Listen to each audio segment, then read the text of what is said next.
నిజ నిర్ధారణకు అంతిమ నిర్ణయం DNA టెస్ట్. ఉన్నది ఉన్నట్లుగా వాస్తవాలను శోధించి వివరించే మన DNA టీవీ, మన రాష్ట్రం, మన ఛానల్.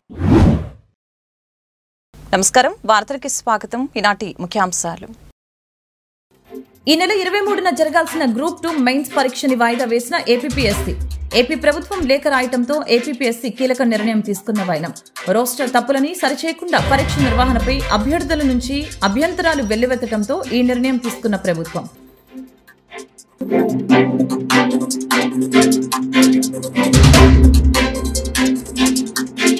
మౌలానా అబుల్ కలాం ఆజాద్ వర్ధంతి సందర్భంగా నివాళులర్పించిన భారత విద్యా వ్యవస్థని ఉన్నతంగా తీర్చిదిద్దిన మహనీయులు. ఆజాద్ ఆలోచనలు, సిద్ధాంతాలని స్ఫూర్తిగా తీసుకొని ముందుకు వెళ్తామని వైసీపీ నేతల వ్యాఖ్య.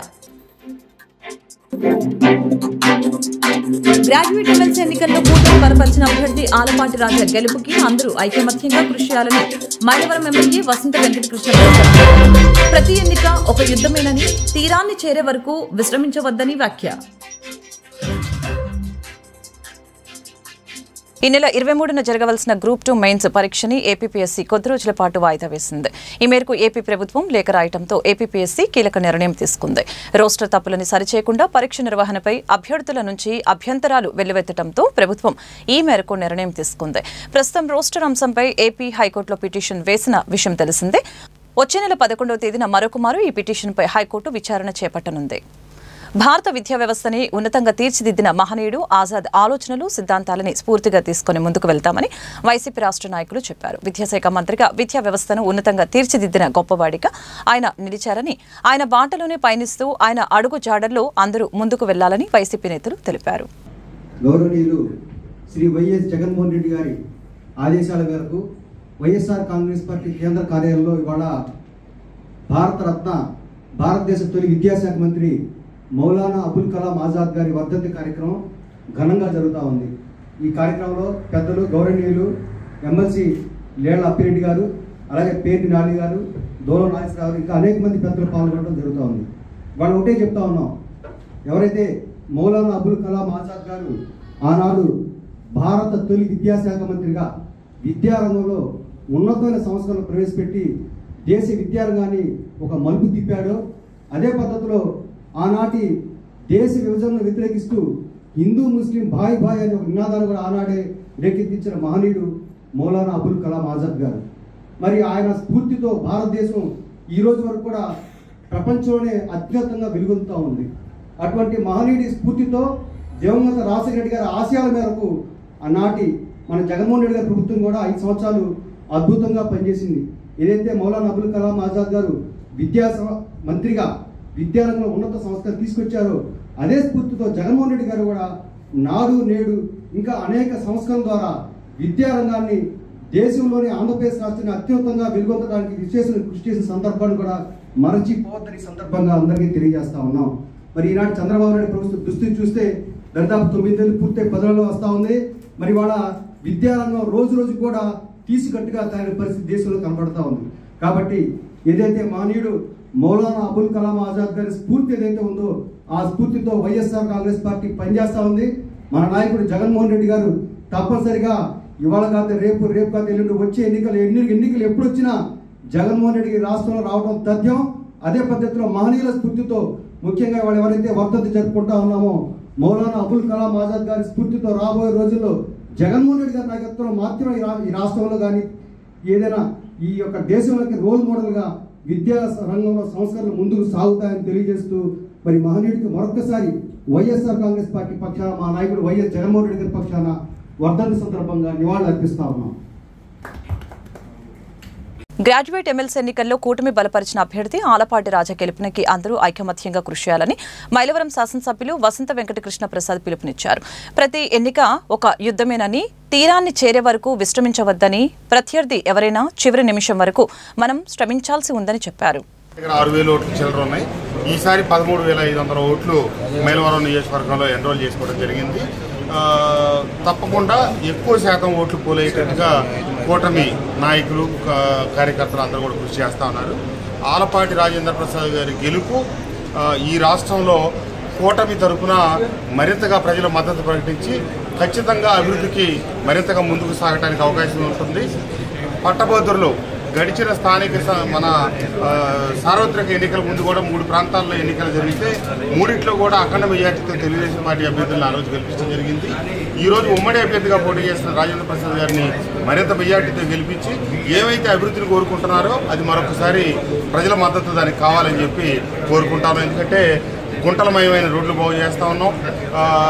ఒకనాడు 10వ తారీఖు 15వ తారీఖు కూడా జీతాలు పడతాయో లేదో అనే పరిస్థితి నుంచి ఈరోజు 1వ తారీఖున జీతాలు ఇచ్చే పరిస్థితికి రాష్ట్రం ఆర్థిక పరిస్థితిని మెరుగుపరిచి అన్ని సంపదను సృష్టించి సంక్షేమ పథకాలు అమలు చేసే దానికోసం కూటమి నాయకులు కృషి చేస్తూ ఉన్నారని తప్పకుండా ఆలపాటి రాజేంద్ర ప్రసాద్ గారిని అత్యధిక మెజార్టీతో గెలిపించాలని మరొకసారి 22 పోలింగ్ కేంద్రాలు ఉన్నాయి. ఈ రోజున ఖచ్చితంగా విజయం సాధించాలని ఈ రోజున ప్రత్యర్థులు ఎవరనేది కాదు ప్రగతికి ఓటేయాలని చెప్పి ఆలోచించే ప్రజలకి నా హృదయపూర్వకమైనటువంటి నమస్కరిస్తూ పట్టభద్రులారా ఒక్కటే మీరు గుర్తుపెట్టుకోండి. ఈ రోజున మీ అందరి విజ్ఞతతో ఆలోచించాలి, అనుభవజ్ఞులుగా ఆలోచించాలి. ఈ రాష్ట్రాన్ని మరొక్కసారి కాపాడుకుంటూ సుస్థిరమైనటువంటి పాలనకి మనం ఓటేయాలి అని చెప్పి నేను విజ్ఞప్తి చేసుకుంటూ నాకు ఈ అవకాశం కల్పించినటువంటి మైలవరం నియోజకవర్గ కూటమి నాయకత్వానికి పేరున నా హృదయపూర్వకమైనటువంటి ధన్యవాదాలు తెలుపుకుంటూ నాకు వేసే ప్రతి ఓటు కూడా ఈ రోజున ప్రగతికి ఓటేసినట్టు, అభివృద్ధికి ఓటేసినట్టు ఈనాడు అలాంటి విజయాన్ని మీరు చేకూర్చమని చెప్పి కోరుకుంటూ సెలవు తీసుకుంటాం. విజయవాడలో యూట్యూబ్ ఛానల్ ముసుగులో స్పా సెంటర్ నిర్వహిస్తున్న బిల్డింగ్ పై మాచవరం పోలీసులు దాడి చేపట్టారు. వెటనరీ కాలనీ సర్వీస్ రోడ్లో స్టూడియో 9 సెంటర్పై సహచర సిబ్బందితో కలిసి మాచవరం సీఐ ప్రకాష్ దాడులు చేశారు. విజయవాడ స్పా ముసుగులో నడుస్తున్న వ్యభిచార గృహంపై దాడి చేసి వారి గుట్టు రట్టు చేసినట్లు మాచవరం సీఐ ప్రకాష్ తెలిపారు. పక్కా సమాచారంతో 20 మంది మహిళల్ని 11 మంది విట్టులతో పాటు ఒక మేనేజర్ని అరెస్టు చేసినట్లు వెల్లడించారు. ఈ కేసుకు సంబంధించి మరింత ఇన్వెస్టిగేషన్ చేసి మిగతా నిందితుల్ని అరెస్టు చేస్తామని సీఐ స్పష్టం చేశారు. విజయవాడ సిటీలో గౌరవనీయులైన విజయవాడ సిపి రాజశేఖర్ బాబు గారికి ఇచ్చిన సమాచారం మేరకు డీసీపీ మేడం గారు, ఏసీపీ గారి ఆదేశాల ప్రకారం ఫెడర్ రోడ్లో సెంట్రల్ హాస్పిటల్కి 200 మీటర్ దూరంలో స్టూడియో 9 పేరు మీద బిల్డింగ్ ఉంది. ఆ బిల్డింగ్లో ప్రాసిక్యూషన్ నడుస్తుందని, ఇల్లీగల్ యాక్టివిటీ జరుగుతుందని సమాచారం ప్రకారం నేను మా ఎస్ఐ గారి సిబ్బంది రైడ్ చేయడం జరిగింది. అక్కడికి వెళ్ళగానే అక్కడ అంత హై ఎక్విప్మెంట్ ఉపయోగించి డోర్స్ కూడా ఓపెన్ అవ్వట్లేదు.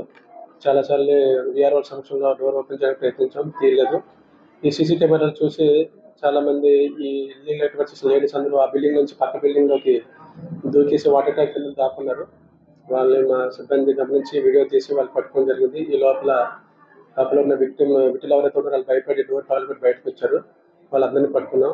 వాళ్ళందరినీ సుమారు 11 మంది విటులు, 10 మంది అమ్మాయిలు. ఈ అమ్మాయిలు మొత్తం నార్త్ ఇండియన్స్, అస్సాం, హిమాచల్ ప్రదేశ్, ఢిల్లీ, హైదరాబాద్ నుంచి వచ్చారు, బెంగళూరు నుంచి వచ్చారు. వాళ్ళందరి మీద విఆర్ఓ సమక్షంలో కేసు నమోదు చేయడం జరిగింది. ఇక్కడ ఎంక్వైరీ చేయడం జరిగిందంటే వీళ్ళందరూ, ఈ అమ్మాయిలందరూ కూడా రకరకాల జాబుల పేరుతో ఇక్కడ తీసుకురావడం జరిగింది. తీసుకొచ్చి వాళ్ళతో ఈ విధంగా ప్రాసిక్యూషన్ చేస్తున్నారని వాళ్ళు చెప్పడం జరిగింది. ఈ చాలామంది అబ్బాయిలందరూ గూగుల్లో సెర్చ్ చేసి మసాజ్ సెంటర్ కూడా అక్కడ వెళ్తున్నారు. వెళ్ళిన తర్వాత ఇక్కడ ఇల్లీగల్ యాక్టివిటీ జరిగిన తర్వాత అక్కడ అనవసరంగా కేసులు ఎదుర్కొంటున్నారు. కాబట్టి ఎవరైనా ముందు ఈ స్పా సెంటర్కి వెళ్ళేటప్పుడు వెరిఫై చేసుకొని, కొంతమంది కేరళ మసాజ్ అనుకొని వెళ్తున్నారు, కేసుల్లో నమోదు చేయడం జరుగుతుంది. తెలుసుకునేది మంచిది. పబ్లిక్ కూడా ఈ స్పా సెంటర్ విషయంలో అలర్ట్గా ఉంది. ఏదైనా ఇల్లీగల్ యాక్టివిటీ మీ ఏరియాలో జరిగితే విజయవాడ కంట్రోల్ రూమ్ కానీ మాచవరం పోలీస్ వారికి కానీ సమాచారం తెలియజేస్తే వాళ్ళ యొక్క వివరాలు గోప్యంగా ఉంచడం జరుగుతుంది.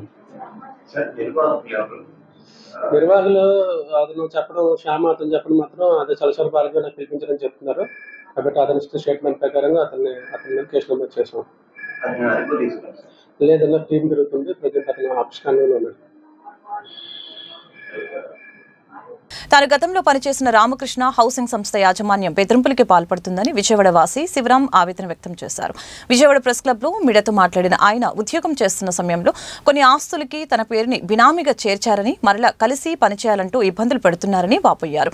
తన వ్యక్తిగత స్వేచ్ఛకు విఘాటం కలిగించేలా అంజలి కుమార్ బెదిరింపులకి పాల్పడుతున్నారని తెలిపారు. అధికారులు స్పందించి తనకు న్యాయం చేయాలని కోరుతున్నట్లు తెలిపారు. నా పేరు శివరాం అండి, విజయవాడ వాసినే. నేను గతంలో ఒక సంస్థలో ఒక వ్యక్తి దగ్గర పనిచేశాను. ఆ కంపెనీ పేరు రామకృష్ణ హౌసింగ్, ఆ వ్యక్తి పేరు కేపీవి అంజలి కుమార్ అలియాస్ బాబీ. గతంలో పనిచేసినప్పుడు ఆయన కొన్ని లావాదేవీలు నేను బినామీగా ఉండటం వల్ల ఇప్పుడు నా వ్యక్తిగత స్వేచ్ఛకి ఆయనతో కలిసి లేకపోవటం వల్ల నన్ను బెదిరించడం జరుగుతుంది. ఆ గచ్చత్రం లేక నేను మీడియా ముఖ్యంగా గతంలో రీసెంట్ గా డీజీపీ గారికి కంప్లైంట్ ఇచ్చాను. నేను డీజీపీ గారి ఆఫీస్ లో లెటర్ ఇచ్చాను. ఇక ముందు మీడియా ముఖ్యంగా మీడియా ద్వారా దీన్ని ప్రజల ముందుకు తీసుకురావాలనుకున్నాను. Thank you. నేను గతంలో పనిచేసినప్పుడు కొన్ని లావాదేవీలకి బినామీగా ఉండటం వల్ల, కొన్ని డాక్యుమెంట్స్ లో నా పేరు ఇన్వాల్వ్ అయి ఉండటం వల్ల నేను ఇప్పుడు అతనితో గత్యంతరం లేక అతనితోనే ప్రయాణం చేయవలసిన పరిస్థితి చేస్తా ఉన్నారు. అది నా వ్యక్తిగత స్వేచ్ఛకు భంగం అని చెప్పి నేను భావిస్తున్నాను. ఎందుకంటే నేను ఇప్పుడు ప్రస్తుతం ఆయనతో లేను, ఆయన దగ్గర పనిచేయట్లేదు. అయినా సరే నా వ్యక్తిగత జీవితంలోకి నా స్వేచ్ఛకి భంగం కలిగిస్తూ ఆయనతో కలిసి ఉండాల్సిందే అన్న విధంగా నన్ను ఫోర్స్ చేస్తున్నారు. కారణాలు చాలా ఉన్నాయండి. కరోనా టైంలో శాలరీస్ విషయంలో సరిగ్గా ఇచ్చేయకపోవడం వల్ల మానేశాను. అవును, మనస్పర్ధలు అంటే వ్యక్తిగత మనస్పర్ధలు అంటే ఏం లేవండి. వ్యక్తిగత మనస్పర్ధలు ఏం లేవు. ఇలాగే ఈ కొన్ని విషయాల్లో నేను ఆయనకు సంబంధించిన విషయాల్లో నేను ఇన్వాల్వ్ అయి ఉండటం వల్ల ఇప్పుడు దేశంలో విద్యారంగంలో అనేక సంస్కరణలు చేపట్టిన గొప్ప నాయకుడు మౌలానా అబుల్ కలాం ఆజాద్ అని గుంటూరు అర్బన్ వైసీపీ అధ్యక్షురాలు నూరి ఫాతిమా తెలిపారు. ఈ మేరకు మంగళగిరి రోడ్లోని వైసీపీ కార్యాలయంలో అబుల్ కలాం వర్ధంతి కార్యక్రమాన్ని నిర్వహించారు. కార్యక్రమంలో నూరి ఫాతిమా, ఇతర వైసీపీ నేతలు, కార్యకర్తలు పాల్గొని ఆయన చిత్రపటానికి పూలమాలలు వేసి ఘనంగా నివాళులర్పించారు. ముందుగా అందరికీ నమస్తే, అస్సలాము అలైకుం, వందనాలు. ఈరోజు మౌలానా అబుల్ కలాం ఆజాద్ గారిది 67వ వర్ధంతి సందర్భంగా ఆయనకి నివాళులు అర్పించుకుంటున్నాము. గుంటూరు తూర్పులో ఆయన ఫస్ట్ ఎడ్యుకేషన్ మినిస్టర్గా చేసి, అంటే మా జవహర్లాల్ నెహ్రూ గారి దాంట్లో ఆయన ఫస్ట్ ఎడ్యుకేషన్ మినిస్టర్గా చేశారు. చదువు అనేది ప్రాధాన్యత ప్రతి ఒక్కరికి ఉండాలి అని చెప్పి మౌలానా అబుల్ కలాం ఆజాద్ గారు ఆయన ప్రతి ఒక్కటి సెకండరీ ఎడ్యుకేషన్ వరకు ఫ్రీగా ఉండాలని చెప్పి ఎడ్యుకేషన్ వాల్యూ యాడెడ్గా ప్రతి ఒక్క చోట కూడా మన దేశంలో ఈరోజు ఆయన పుట్టినరోజు కూడా ఎడ్యుకేషన్ డేగా సెలబ్రేట్ చేస్తాం మన దేశంలో. అదేవిధంగా మౌలానా అబుల్ కలాం ఆజాద్ గారి ఆశయాన్ని ముందుకు తీసుకెళ్లిన నాయకుడు ఎవరైనా ఉన్నారంటే మన నాయకుడు జగన్మోహన్ రెడ్డి గారు మాత్రమే. ఎక్స్-సీఎంగా ఆయన దేశంలో నిజంగానే ఈరోజు ప్రతి ఒక్క చోట కూడా జగన్మోహన్ రెడ్డి గారు చేసిన వాల్యూ యాడెడ్ ఎడ్యుకేషన్ సిస్టమ్ అనేది ఈరోజు అందరికీ ఒక ఆదర్శంగా నిలిచింది. ఎందుకంటే జగన్మోహన్ రెడ్డి నాడు నేడు వల్ల స్కూల్ డెవలప్మెంట్సే కాదు, లేకపోతే అలాగే మీరు చూసుకుంటే ఫీజు రియంబర్స్మెంటే కాదు, లేకపోతే వాళ్ళకి మంచి వసతులు కానీ ఫుడ్ కానీ ప్రతి ఒక్క విషయంలో కూడా జగన్మోహన్ రెడ్డి గారు చదువు ప్రాధాన్యత పెంచి లిటరేచర్ రేట్ అనేది కేరళ కంటే పెంచాలి అని చెప్పే ఉద్దేశంతో జగన్మోహన్ రెడ్డి గారు ఎడ్యుకేషన్కి చాలా వాల్యూ ఇచ్చారు. కానీ ఈ ప్రభుత్వంలో అది కనుమరుగైంది. ఎందుకంటే ఎక్కడ కూడా పిల్లలు స్కూల్కి వెళ్ళటం వాళ్ళకి ఇంట్రెస్ట్ లేకుండా పోయింది. ఎందుకంటే స్కూల్లో మంచి వసతులు లేవు, పిల్లలకి ఎడ్యుకేషన్ సిస్టమ్ సిస్టమ్ అనేది కరెక్ట్గా లేదని చెప్పి వాళ్ళ తల్లులు కూడా ఖచ్చితంగా దీని మీద ఆవేదన చెందుతున్నారు. ఇవి మేము ఒకటే కోరుకుంటున్నాము, గతంలో ఉన్న ఎడ్యుకేషన్ సిస్టమ్ని మీరు ఫాలో అయితే చాలు, దానికంటే మించి మీరు చేయాల్సిన అవసరం లేదు. ఈ ప్రభుత్వానికి మేము కోరుకుంటుంది, మీరు ఇచ్చిన హామీల వరకు పూర్తి చేయండి. ఖచ్చితంగా మన రాష్ట్రం కూడా ఒక ముందంజలో ఉంటుంది. మీకు అవకాశం ఇచ్చింది ఎందుకంటే ఇవి మంచి చేస్తారనే ఉద్దేశంతో మీకు అవకాశం ఇచ్చారు. అలాగే మౌలానా అబుల్ కలాం ఆజాద్ గారి ఆశయాల్ని ముందుకు తీసుకెళ్లాల్సిందిగా ప్రతి ఒక్కరిని కోరుకుంటూ మీ షేక్ నూరి ఫాతిమా. విద్యా వ్యాప్తి కోసం విశేషమైన కృషి చేసిన మహనీయుడు మౌలానా అబుల్ కలాం ఆజాద్ అని గుంటూరు తూర్పు ఎమ్మెల్యే మహమ్మద్ నసీర్ గుర్తు చేశారు. అబుల్ కలాం ఆజాద్ వర్ధంతిని పురస్కరించుకుని వన్టౌన్లోని క్యాంపు కార్యాలయంలో శనివారం నజీర్ అహ్మద్ పార్టీ నాయకులతో కలిసి నివాళులర్పించారు. మైనార్టీలు కూడా అబుల్ కలాం ఆజాద్ స్ఫూర్తితో తమ పిల్లల్ని ఉన్నత చదువులు చదివించాలని పిలుపునిచ్చారు. విద్యా వ్యాప్తి కోసం పునాదులు వేసినటువంటి మహానుభావుడు, ప్రముఖ స్వాతంత్ర సమరయోధుడు, నిజమైనటువంటి భారతీయుడిగా మక్కాలో పుట్టినప్పుడు కూడా భారతదేశ స్వాతంత్రం కోసం అహర్నిశలు తప్పించినటువంటి మహోన్నత వ్యక్తి మౌలానా అబుల్ కలాం ఆజాద్. తను విద్యావేత్తగా, సామాజికవేత్తగా భారతదేశ స్వాతంత్ర పోరాటంలో అనేక విధాలుగా పోరాటంలో ఉన్నటువంటి భారతదేశంలో ఉన్నటువంటి స్వతంత్ర సమరయోధులందరూ కూడా ఒక ఇన్స్పిరేషన్గా పనిచేసినటువంటి నాయకుడు మౌలానా అబ్దుల్ కలాం ఆజాద్ గారు. ఈరోజు ఆయన స్ఫూర్తితో తప్పకుండా విద్యా వ్యాప్తి కోసం ప్రతి ఒక్కరు కూడా కృషి చేయాల్సినటువంటి అవసరం ఉంది. ముఖ్యంగా ముస్లిం సామాజిక వర్గం ముందుండి అటువంటి మహోన్నత వ్యక్తి ఆదర్శంగా తీసుకొని తమ పిల్లలను ప్రతి ఒక్కరు కూడా కూలీ నాలి చేసుకునేటువంటి వాళ్ళ దగ్గర నుండి ఉన్నతమైనటువంటి స్థానంలో ఉన్నటువంటి ప్రతి ఒక్క ముస్లిం సోదరుడు కూడా తప్పకుండా తమ పిల్లల్ని ఉన్నతమైనటువంటి చదువుల కోసం వాళ్ళందరూ కూడా తాపత్రయపడుతూ చదివించాలనే ఆలోచన చేయాల్సినటువంటి అవసరం ఈరోజు ఎంతైనా ఉంది. దీనికి ప్రభుత్వం, ముఖ్యంగా ఆంధ్ర రాష్ట్ర ప్రభుత్వం, కూటమి ప్రభుత్వం పెద్ద ఎత్తున ముస్లిం సమాజంలో విద్యా వ్యాప్తి కోసం అనేక రకాలుగా ముందుకు సాగుతున్నటువంటి పరిస్థితులు ఉన్నాయి. గుంటూరు తూర్పు నియోజకవర్గంలో అంజుమన్ ఇస్లామియా ఆధ్వర్యంలో దాదాపు 800 మంది పిల్లలకు ఉచితంగా విద్య అందించేటువంటి కార్యక్రమంతో పాటు అనేక రకాలుగా వారి విద్యా వ్యాప్తి కోసం టెక్నికల్ స్కిల్స్తో, టీచింగ్ స్కిల్స్తో ఉన్నటువంటి టీచర్స్ని అన్వేషించి వాళ్ళందరినీ కూడా అక్కడ పెట్టి మంచి ఎడ్యుకేషన్ ఇవ్వడం జరుగుతూ ఉంది. కానీ దురదృష్టం ఏంటంటే ఈరోజు కొంతమంది నాయకులు, నాకైతే పేర్లు చెప్పడం కూడా ఇష్టం లేదు, కనీస ఇంకిత జ్ఞానం లేకుండా సమాజంలో రాజకీయాలే పరమావిధిగా పనిచేస్తున్నటువంటి పరిస్థితులు ఉన్నాయి. ఎందుకంటే ఇప్పటికే గుంటూరు తూర్పు నియోజకవర్గంలో అనేక రకాలుగా సమాజంలో మార్పులు కనిపిస్తూ ఉన్నాయి. ప్రతి ఒక్కరు కూడా తమ పిల్లల్ని చదివించుకోవాలి, వారందరూ కూడా మంచి స్థానంలో ఉండాలని ఒక మంచి దృక్పథంతో, ఆలోచనతో ముందుకు సాగుతున్నటువంటి ఈ తరుణంలో తమ నాయకుడి దగ్గర వచ్చినటువంటి వారసత్వంగా విచ్ఛిన్న రాజకీయాలు, కుట్ర రాజకీయాలు చేస్తూ వీరందరూ కూడా ఈరోజు కొత్తగా నాయకులుగా ఎదుగుతున్నటువంటి పరిస్థితులు ఉన్నాయి. వారందరూ కూడా ముందుగా ముస్లిం సామాజిక వర్గంలో ఉన్నటువంటి అంజుమన్ ఇస్లామియా ఏంటి, మొహమ్మదియా ఎడ్యుకేషన్ సొసైటీ ఏంటి, ఎవరు దేనికి మెయింటైన్ చేస్తూ ఉన్నారు, ఎవరి బాధ్యతలు ఏంటి అనేది కనీస ఇంకిత జ్ఞానం లేకుండా మీడియా ముందుకొచ్చి వారి అమూల్యమైనటువంటి సమయాన్ని వృధా చేసుకోవాల్సినటువంటి అవసరం లేదని చెప్పి తెలియజేస్తూ, ఇప్పటికైనా నిజంగా నిన్న కొంతమంది మాట్లాడుతూ ఏం కాలేజ్, ఆంధ్ర ముస్లిం కాలేజ్ గురించి చెప్పడం జరిగింది. ఒక సంస్థకు సంబంధించినటువంటి వార్షికోత్సవానికి ఆంధ్ర ముస్లిం కాలేజ్ వాళ్ళకి ఇవ్వడం జరిగింది, ఆ సంస్థ వారికి. దానికి శాసనసభ్యుడిగా ఉన్నటువంటి నాకు ఎటువంటి సంబంధం లేదు. అది వేరే ఆర్గనైజేషన్ ద్వారా, మొహమ్మదియా ఎడ్యుకేషన్ సొసైటీ ద్వారా నడపబడుతున్నటువంటి ఆంధ్ర ముస్లిం కాలేజ్. కానీ గౌరవ వైసీపీ నగర అధ్యక్షురాలు తను మాట్లాడుతున్నటువంటి విధానం చూస్తూ ఉంటే నవ్వుకునేటువంటి పరిస్థితులు ఉన్నాయి. ఇప్పటికైనా చెప్తా ఉన్నా, నా సోదరిమణికి మానుకోండి, చౌకబారు విమర్శలు మానుకోండి. మేము ప్రజాహితం కోసం, ప్రజల కోసం పనిచేసేటువంటి వ్యక్తులం. మేము ఎక్కడ కూడా సొంత ఎజెండాతో ముందుకు సాగము. తప్పకుండా ముస్లిం సమాజం కోసం అవసరమైనటువంటి కార్యక్రమం ఏదైనా కూడా మీలాంటి వారి సలహాలు, సూచనలు అవసరం లేకుండా పనిచేయగలిగినటువంటి సత్తా నసీర్ గారు లోకల్, నాతో పాటు ఉన్నటువంటి ప్రతి ఒక్కరు కూడా లోకల్ అని చెప్పి తెలియజేస్తూ ఇప్పటికైనా చౌకబారు విమర్శలు మానుకొని తమ పరిధిలో ఉండి పనిచేయాల్సిందిగా కోరుతాము. కేంద్ర ప్రభుత్వ సహకారం ఆదాయ మార్గాల గురించి ఆలోచన చేయకుండా భారీ బడ్జెట్ అంటూ కూటమి ప్రభుత్వం గొప్పలు చెప్పుకుంటుందని సిపిఐ రాష్ట్ర కార్యదర్శి రామకృష్ణ విమర్శించారు. సీఎం చంద్రబాబు నిర్ణయాలు చూస్తుంటే గత ముఖ్యమంత్రి జగన్ కి కూటమి ప్రభుత్వానికి ఎలాంటి తేడా లేదని అనిపిస్తుందని చెప్పారు. కొత్తపేటలోని సిపిఐ కార్యాలయంలో శనివారం రామకృష్ణ మాట్లాడారు. బడ్జెట్ ప్రవేశపెట్టే సమయంలో అన్ని ఆలోచనలు చేస్తేనే రాష్ట్రానికి మేలు జరుగుతుందని ఈ సందర్భంగా తెలిపారు. సంవత్సరాలు గడిచిపోయిన తర్వాత కూడా దాదాపు 29 ఇయర్స్కు కంప్లీట్ అయిపోయింది. 30వ సంవత్సరం వచ్చింది. నేను సూటిగా అడుగుతా ఉన్నా, ఒక్క ప్రాజెక్ట్ అయినా కంప్లీట్ చేశారా?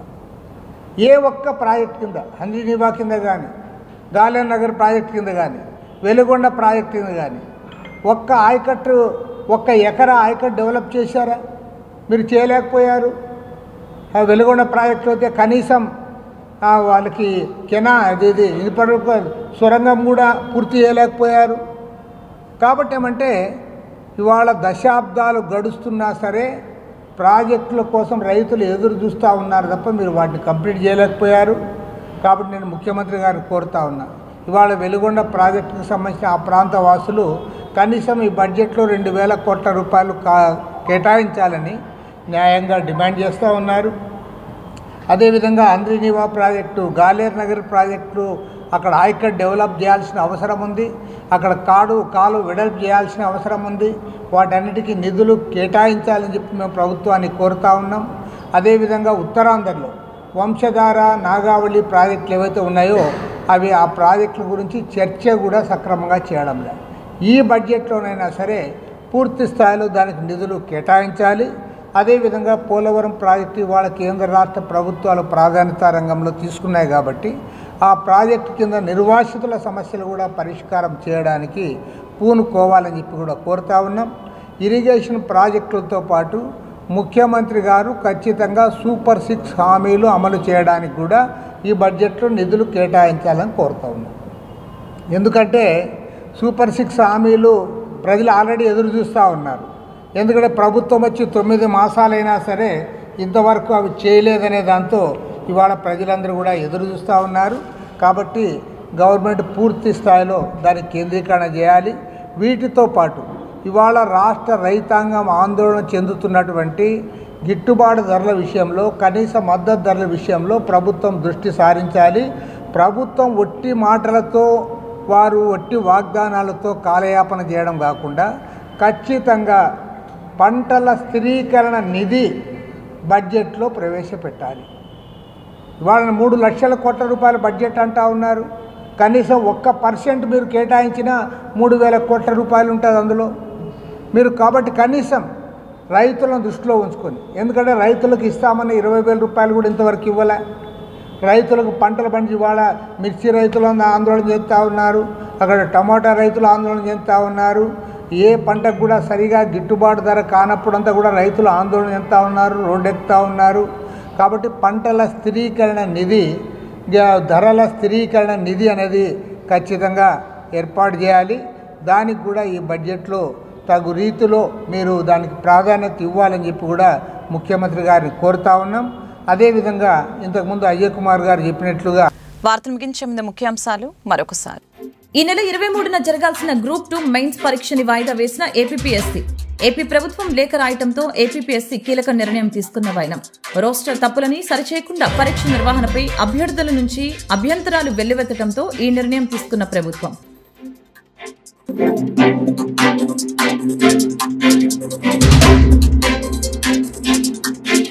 మౌలానా అబుల్ కలాం ఆజాద్ వర్ధంతి సందర్భంగా నివాళులర్పించిన భారత విద్యా వ్యవస్థని ఉన్నతంగా తీర్చిదిద్దిన మహనీయులు.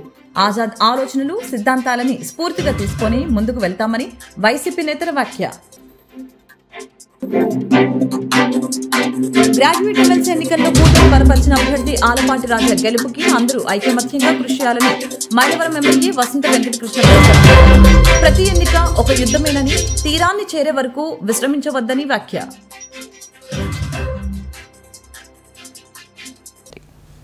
ఈ వార్తలు ఇంతటితో సమాప్తం. మరొక బులెటిన్లో మళ్ళీ కలుద్దాం.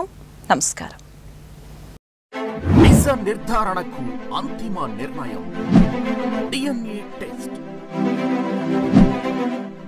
ఉన్నది ఉన్నట్లుగా వాస్తవాలను శోధించి వివరించే మన DNA టీవీ, మన రాష్ట్రం, మన ఛానల్.